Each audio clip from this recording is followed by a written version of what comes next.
Bom, agora a gente vai começar a nossa revisão sobre termoquímica. Vamos lembrar que a gente sempre vai juntar dois assuntos importantes. Aqui a gente vai falar sobre termoquímica e depois sobre cinética. Vamos continuar essa ideia. Então vamos lá. Primeira coisa que eu preciso de você. O fenômeno é endotérmico? Preciso que você lembre. Ele absorve calor. Então, quando você escreve para o examinador a reação é endotérmica, você já está contando para ele. Ela absorve calor. O fenômeno é exotérmico. Então, eu preciso que você lembre que ele libera calor. Maravilha. Vamos lembrar que eu posso falar calor, energia em química sem problema nenhum. Aqui tem uma coisa muito importante e ela vai te ajudar muito. Vamos lembrar que quando o fenômeno é endotérmico, a sensação que eu tenho, ela é de frio. Vamos tomar a água como referência.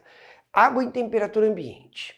Eu pego um sólido, coloco em água, mexo, ponho o dedo, a água ficou fria. Qual é o meu raciocínio? A substância está dissolvendo na água e está roubando o calor da água para se dissolver. Exemplo diferente. Pego uma substância, coloco na água, mexo, água em temperatura ambiente, mas agora acontece o oposto. A temperatura da água aumenta. Então, como é que eu penso? A substância está se dissolvendo na água, ou está interagindo quimicamente com a água, que seja, e está liberando calor. E isso explica a temperatura aumentar. Ou seja, a ideia de frio para endo e a ideia de quente para exo é algo que vai ajudar muito a gente aqui. Então, essa é a primeira coisa que eu preciso. Então, não pode esquecer. Aí eu tenho uma terceira coisa que eu preciso de você. É muito importante para mim que você lembre sobre os estados físicos. O examinador vai cobrar de você as mudanças de estado físico ou que a entalpia esteja associada ao estado físico. Então vamos lembrar. A matéria pode ser sólida, a matéria pode ser líquida, a matéria pode ser gasoso. Esses são os estados físicos, os chamados estados de agregação. O que eu queria que você entendesse? O sólido é o estado menos entálpico, de menor energia. O gás é o estado mais entálpico, de maior energia. Ou seja, quando eu vou neste sentido, ou seja, saio do sólido em direção ao gás, eu vou dizer que o processo é sempre endotérmico. Então, sólido virando líquido, endo. Líquido virando gás, endo. Sólido virando gás, endo. Vamos lembrar dos nomes das mudanças. Sólido para líquido, fusão, endo. Líquido para gás, vaporização, endo. Sólido para gás, sublimação, endo. Lembra, os processos são reversíveis. A matéria pode vir, mas ela também pode voltar. Ora, se para aí o processo é endo, eu não tenho a menor dúvida de que para voltar o processo tem que ser exo. Então, gás líquido, exo.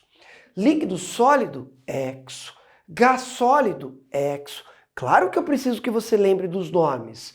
Gás para líquido, liquefação, condensação. Líquido para sólido, solidificação.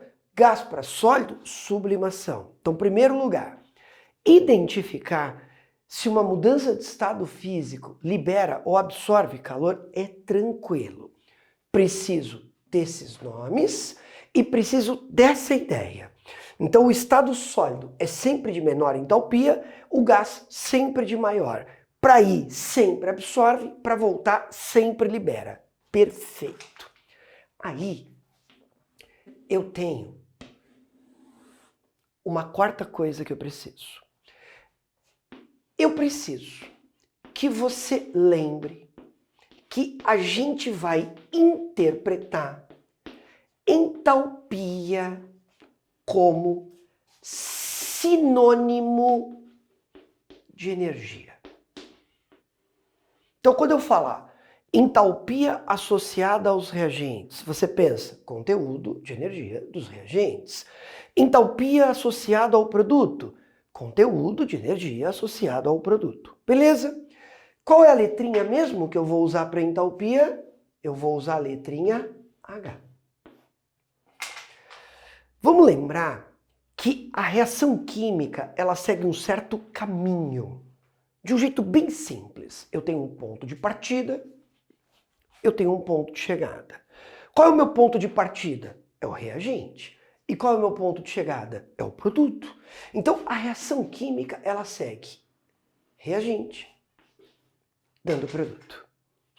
Ora, aqui eu tenho o que eu vou chamar de entalpia dos reagentes. Aqui eu tenho o que eu vou chamar de entalpia dos produtos. E qual é o conceito que eu preciso que você lembre? Eu estou interessado no ΔH. Qual é o conceito de variação? Não é estado final menos estado inicial? Então é entalpia do produto menos entalpia do reagente. Essas 4 coisas que eu te contei até aqui, elas são fundamentais. No fundo, essas é como se fossem uma só. Mas, de qualquer maneira, essas 4 coisas são importantíssimas. E eu tenho uma 5ª coisa, que é básica, mas ela é importantíssima. Eu preciso que você olhe para um gráfico, que você bata o olho nele e que você, na hora, enxergue se ele é endo ou se ele é exo. Ou seja, e quem vai me ajudar muitas vezes, é o ΔH. Como eu quero um espaço um pouquinho maior, eu vou apagar, vou fazer um gráfico de entalpia e você já tem que pensar assim. O Sassá está me mostrando com esse gráfico, quando o exercício é de termoquímica e quando ele é de cinética. Os gráficos de cinética e termoquímica são muito parecidos. Você está lembrando já, porque você já aprendeu tudo isso, a gente está só revisando. Me dá um minuto. Eu vou escolher um exemplo para endo e um exemplo para exo, beleza? De propósito, eu vou escolher um fenômeno físico e um químico. Então aqui eu vou colocar água líquida, água virando vapor. Isso chama vaporização. Água líquida mais 44 quilojoules, água virando vapor. O que eu queria que você percebesse? O calor está do lado do reagente. Com que sinal? Positivo. Sempre que o calor está do lado do reagente com sinal positivo, o calor está sendo absorvido. Se eu quisesse, eu poderia colocar água líquida, água, vapor. Aí eu coloco um ΔH. E esse ΔH é mais 44 quilojoules para cada mol. Por que isso é importante? Porque a gente vai fazer aqui questões que vão envolver estequiometria. O que está escrito aqui? Cada mol de água que vaporiza absorve 44 quilojoules. Então, se eu vaporizar uma quantidade de água maior, eu vou precisar que essa água absorva mais energia. Aí, vamos ao gráfico. Como é que vai funcionar o gráfico?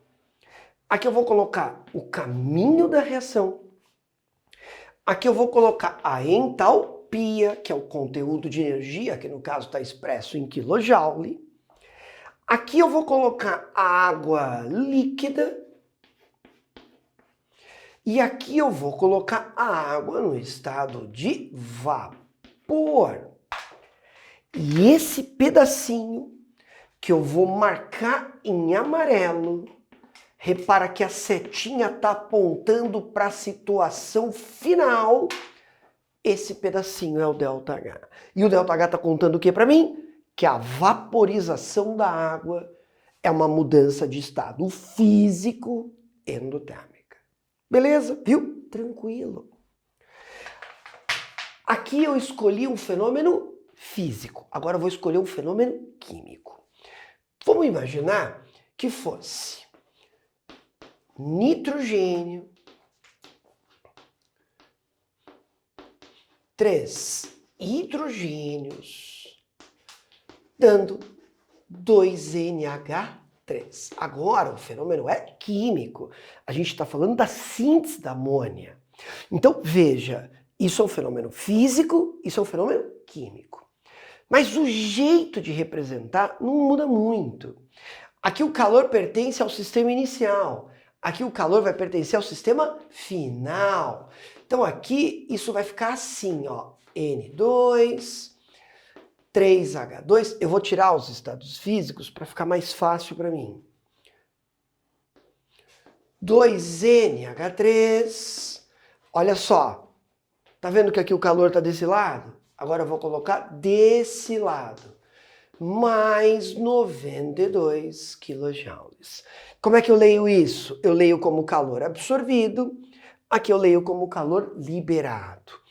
Se eu quisesse, eu poderia escrever N2, 3H2, 2NH3, e aí eu vou lá e escrevo ΔH menos 92 kJ. Combinado? Quando eu olho isso, o que eu estou te contando? Que a síntese da amônia libera calor, que a síntese da amônia é exotérmica. Sassá, quando eu tenho uma reação química, só de eu olhar para ela, tem como eu saber se ela é endo ou exo? Não, a prova tem que me dar uma pista. Uma das pistas pode ser o gráfico. Então, por exemplo, se eu tenho o gráfico na prova e no gráfico o examinador ofereceu isso para mim, ó, ou seja, se eu observo que o produto aparece embaixo do reagente, só de eu olhar para o gráfico, eu já sei que a reação é exotérmica. Então vou te dar uma dica. Sempre, sempre, sempre, sempre que a entalpia do produto é maior que a entalpia do reagente, o fenômeno é endo. Sempre que a entalpia do produto for menor que a entalpia do reagente, o processo é exo. Maravilha? Veja, o seu professor foi objetivo. E é isso que eu preciso aqui, que você seja objetivo. Maravilha? Vou fazer um exercício para a gente treinar.